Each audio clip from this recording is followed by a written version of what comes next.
In this video, we'll be talking about installment buying. Our learning objectives are to find the amount financed, total installment price, and finance charge for a fixed installment loan. And then we'll look at how to compute credit card finance charges using both the unpaid balance and average daily balance methods. So let's dive in. Okay, so first of all, installment buying. Define this term. Sorry, I don't have enough room here. All right, installment buying. This is when an item is purchased and the buyer pays for it by making periodic partial payments or installments. And this is typically used for larger purchases like purchasing a car or even a home. Things where a person might not just have enough cash to pay for it outright. Now, the most obvious advantage of installment buying is that it allows you to buy an item that you don't have enough money to pay for, and you can use it while you're raising that money. However, the most obvious disadvantage is that you pay interest on the amount borrowed, so you end up paying more for the item, and in some cases, a lot more. So let's explore what this looks like. We're going to start by talking about fixed installment loans. Let's define that term. A fixed installment loan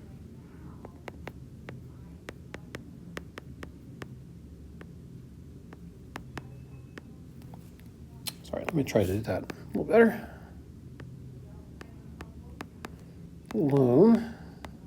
A fixed installment loan is a loan that is repaid in equal payments. Sometimes the buyer will pay part of the cost at the time of purchase. This is known as a down payment.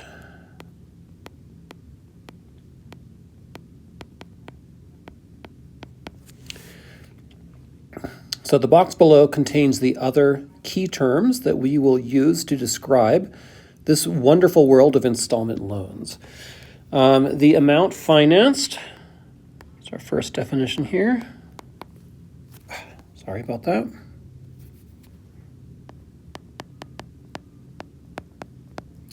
The amount financed is the amount a borrower will pay interest on. And this is defined as the price of the item minus any down payment that might be made. Okay. The total installment price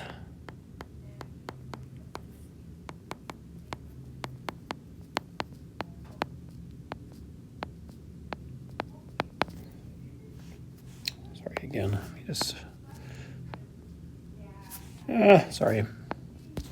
installment price. The total installment price is the total amount of money the buyer will ultimately pay. So the total installment price is the sum of all of the monthly payments plus the down payment. And then lastly here, the finance charge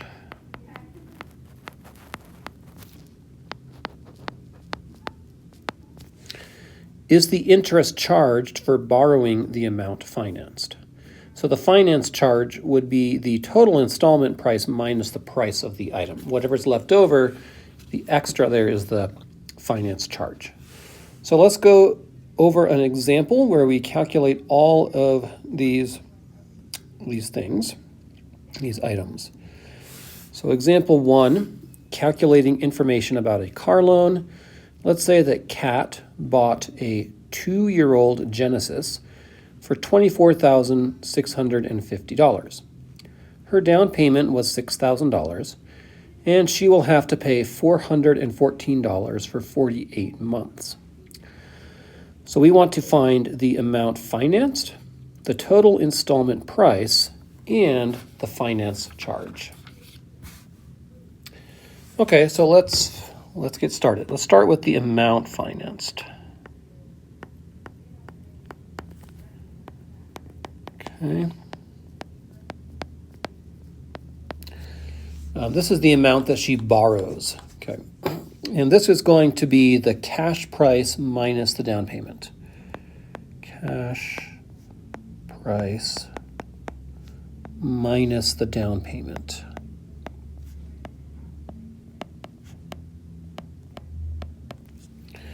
So the cash price was $24,650.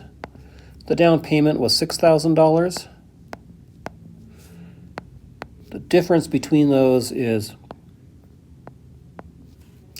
$18,650.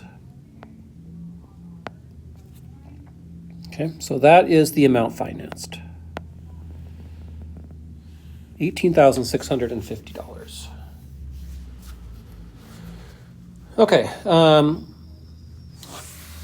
total installment price. Let's find that next. So the total installment price is the total amount of money that the buyer will ultimately pay. So that's going to be the sum of all of the monthly payments plus the down payment. Okay, let's do that down here. Let's work this out here. So total installment price.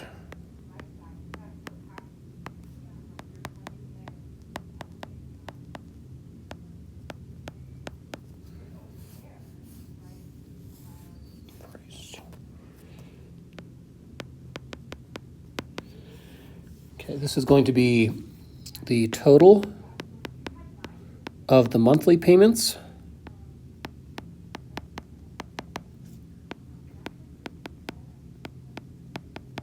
plus the down payment.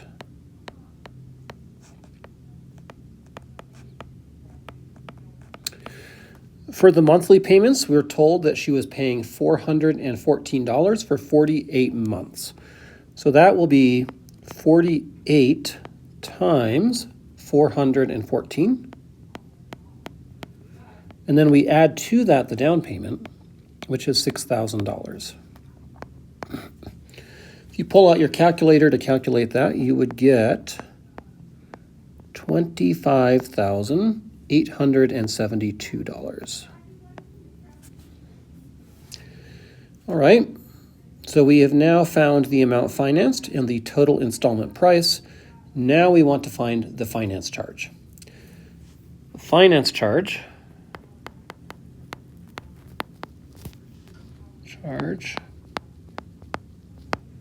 will be equal to the total installment price minus the cash price.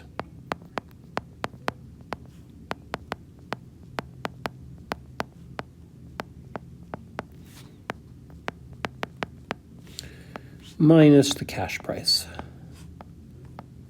All right. Total installment price, we just found that to be $25,872. The cash price is $24,650. The difference between those is $1,222. Okay, so the amount financed was $18,650. The total installment price was $25,872. And the finance charge was $1,222. This next example, we will go over how to actually compute a monthly payment.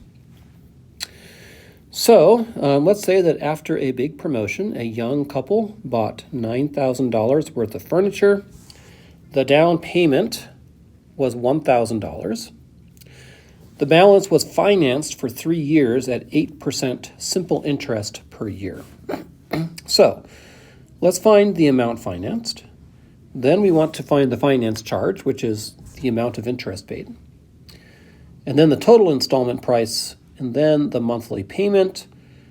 And then for the last part, we're going to explore what would happen under a different scenario. Let's say that the furniture store was offering a promotion that would have allowed them to get the furniture for no money down if they financed at 8.7%, and they'd have 5 years to pay off the balance instead of 3 years under the other plan.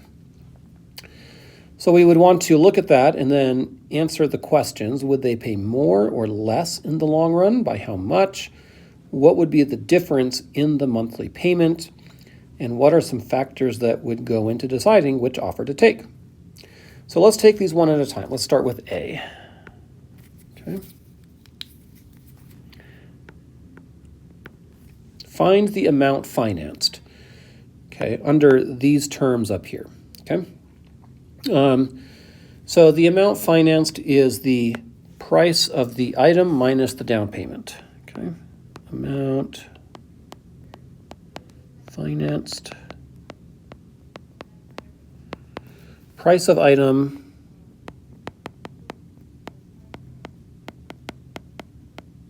minus the down payment.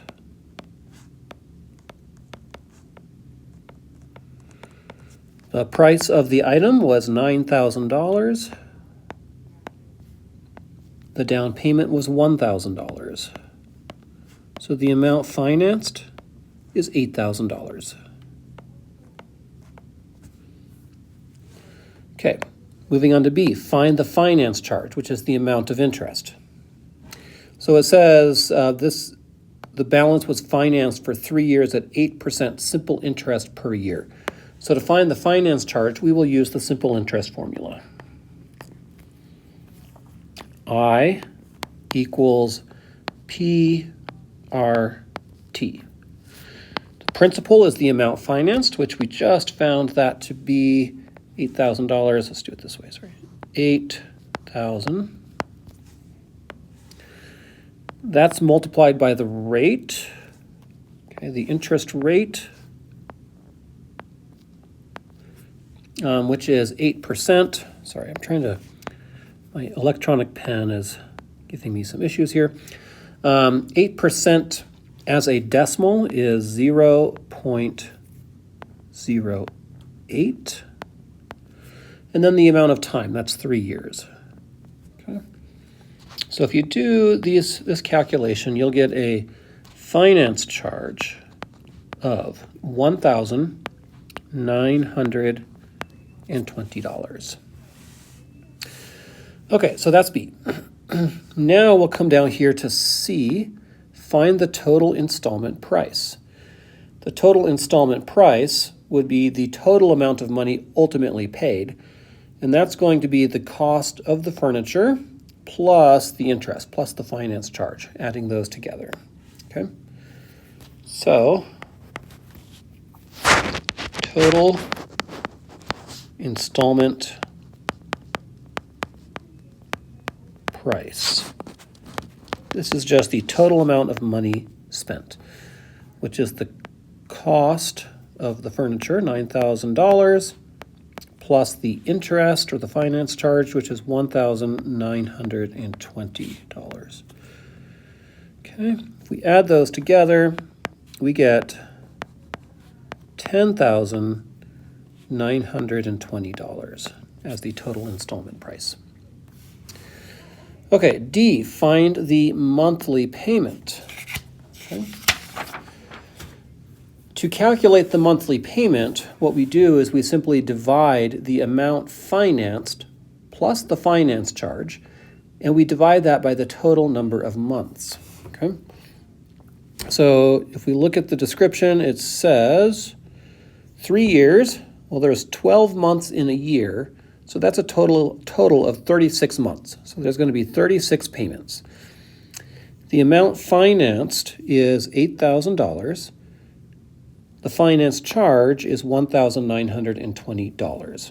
Okay, so to find the monthly payment, this is D. We take the amount financed, which is $8,000,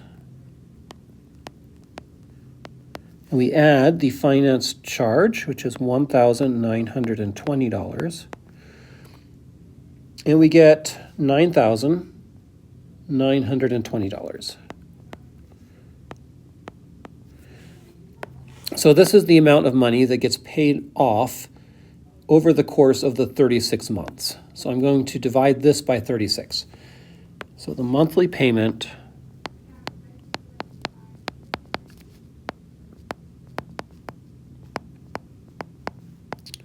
This is equal to 9,920 divided by 36.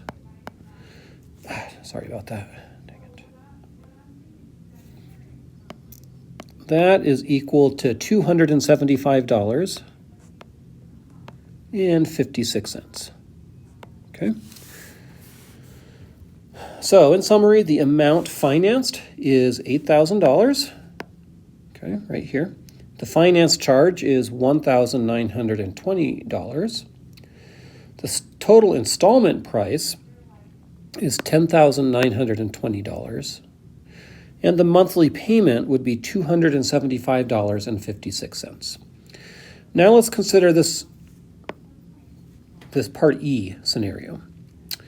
The furniture store was offering a promotion that would have allowed them to get the furniture for no money down if they financed at 8%, and they'd have 5 years to pay off the balance in equal installments. So would they pay more or less in the long run? And by how much? Okay, so let's explore that. So in this case, the amount, since there's no down payment, the amount financed would be the full $9,000. So let's find the finance charge using the simple interest formula. This time the principal is $9,000 since there's no down payment. The interest rate was 8.7%, so 0.087. And the amount of time was 5 years instead of 3 years. Okay, so we got a finance charge of $3,915. Okay, so the total installment price,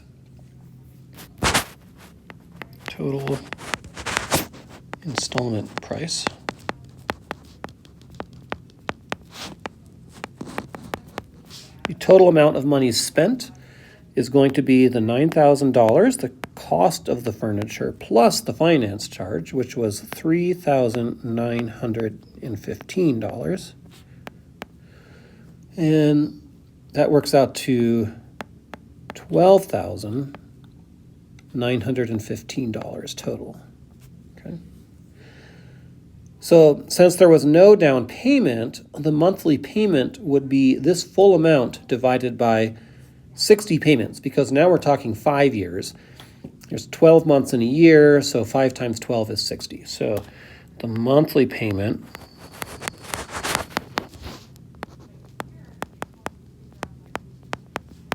would be the total installment price, which is $12,915 divided by 60 months. And this works out to be $215.25. Okay, so let's explore the two scenarios. So first of all, let's consider the total amount of money spent. That's the total installment price. Under the original scenario, the total installment price was $10,920. Under this scenario, the total installment price is $12,915. So with this plan, they end up paying almost $2,000 more. On the flip side, though, the monthly payment is less, right? Under the original plan, the monthly payment was $275.56. Under this plan, the monthly payment is $215.25. So just about $60 less per month. Okay. So the advantages of this is that they don't have to come up with any money up front, right? No down payment. And the monthly payment is less. But the disadvantage is that they end up spending a lot more overall. So basically, you have to decide which is more important to them, saving money in the long run or saving some money up front, right? Yeah. Those are kind of the two factors that you have to weigh, or something like this. Okay, so far, we have covered examples of closed-ended credit. This is credit with a fixed number of payments and a specific payoff date. We'll now turn our attention to open-ended credit, where there is no fixed number of payments or payoff date. This is also sometimes referred to as revolving credit.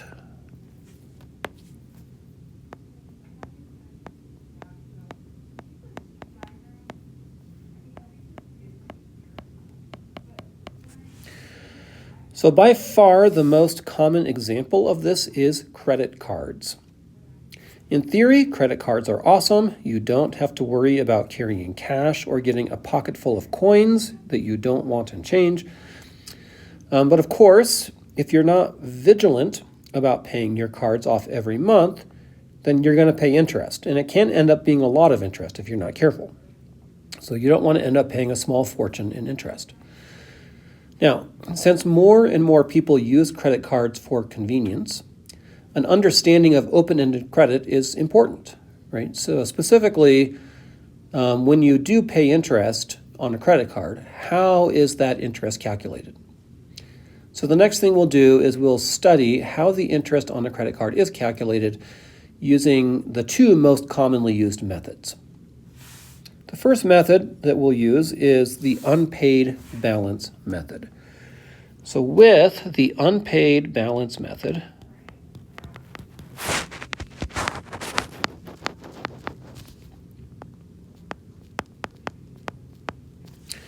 interest is charged only on the balance from the previous month. Example 6 shows us how to find the interest on the unpaid balance. It's pretty simple. It uses the simple interest formula. So let's say that for the month of April, Elliot had an unpaid balance of $356.75 at the beginning of the month and made purchases of $436.50. A payment of $200 was made during the month. The interest on the unpaid balance is 1.8% per month. So let's find the finance charge and the balance on May 1st.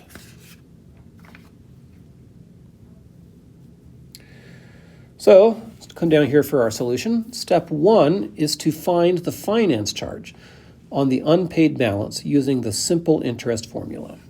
Okay? So to find the finance charge, we use the simple interest formula. Okay?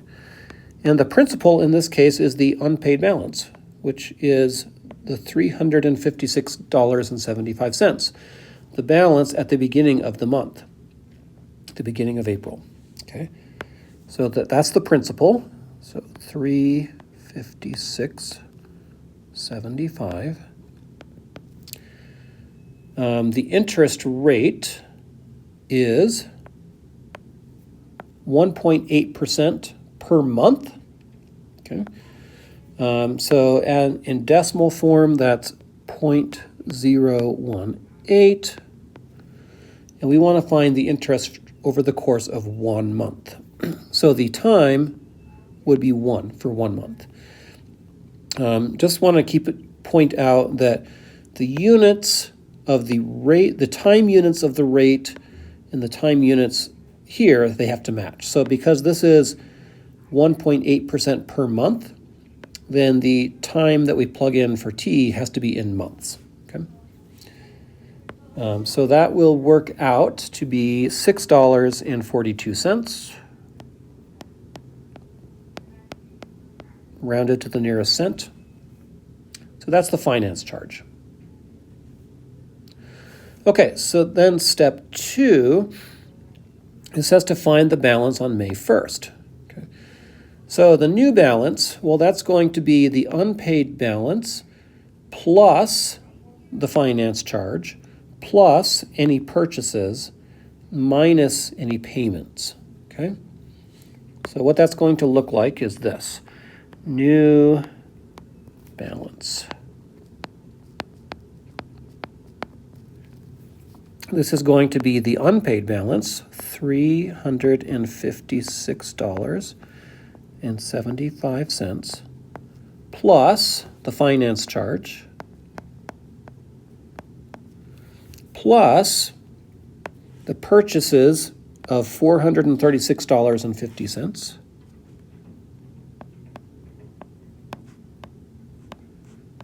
minus the payment of $200. Okay. And that's going to work out to be, if you use your calculator, 500, I think do that a little better. $599.67. Okay.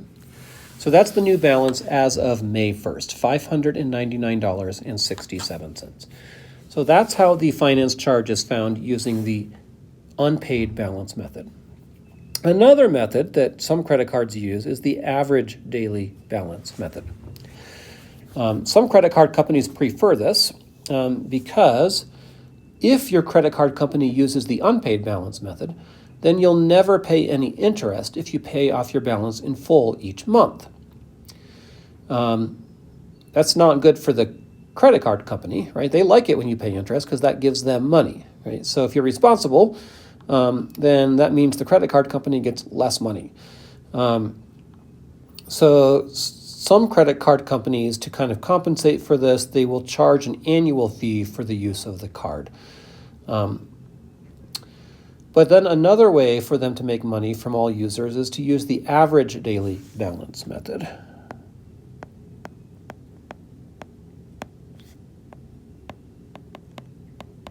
Average daily balance method.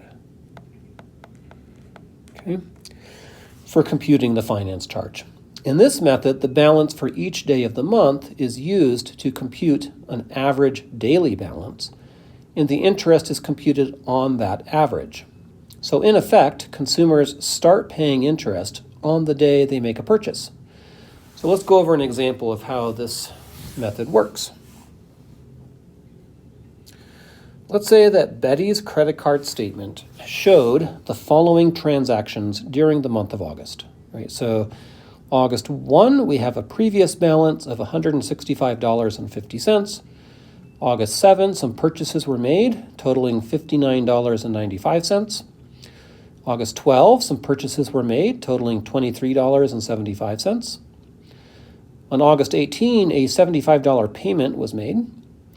And then on August 24, purchases were made totaling $107.43. So we want to find the average daily balance, the finance charge for the month, and the new balance on September 1. The interest rate is 1.5% per month on the average daily balance. Okay? So here's how we would do this. So we want to first step is we want to just find the balance as of each transaction. Okay, so let's start with August 1.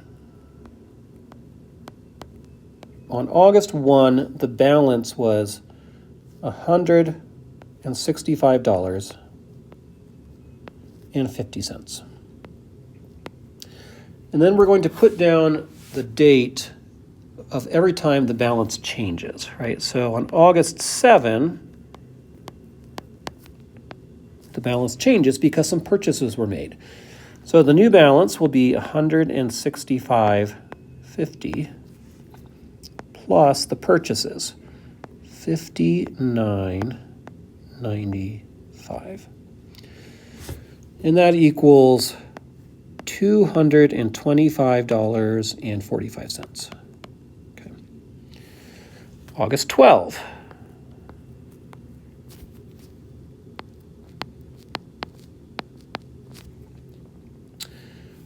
Some more purchases were made. So we have 200, sorry, not sure why my pen is doing this, but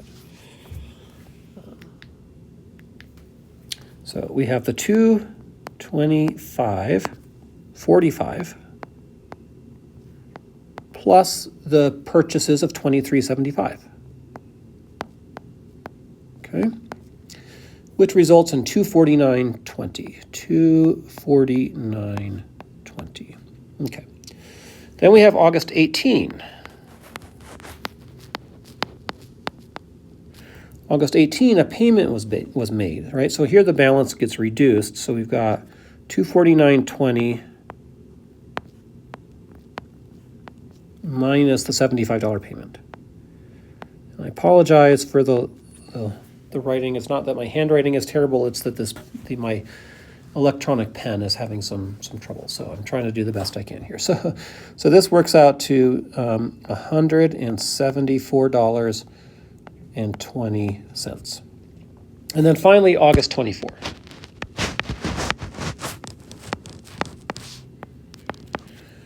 We've got $174.20,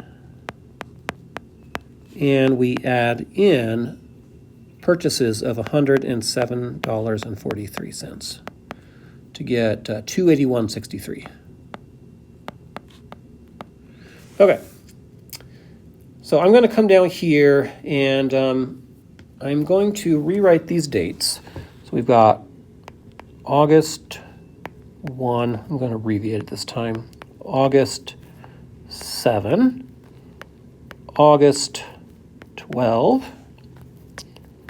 August 18, and August 24.